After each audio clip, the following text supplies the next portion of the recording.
అమ్మా నాన్న, క్షమించండి నేను మీకు ఈ బాధని మిగిల్చినందుకు.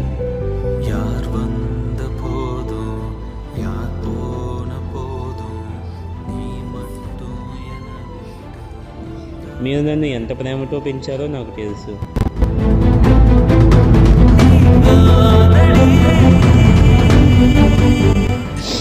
కానీ నేను తీసుకున్న నిర్ణయం నా జీవితానికి మచ్చవేసింది.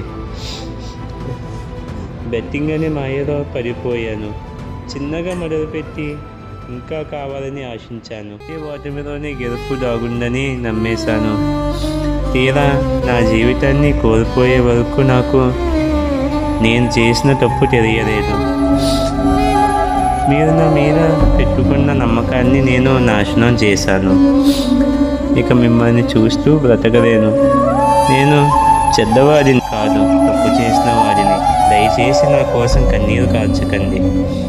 ఇంకా మీరు గర్వపడే బిడ్డరా జన్మించడానికి మరొక జన్మ ఎదురు చూస్తుంది అని అనుకోండి.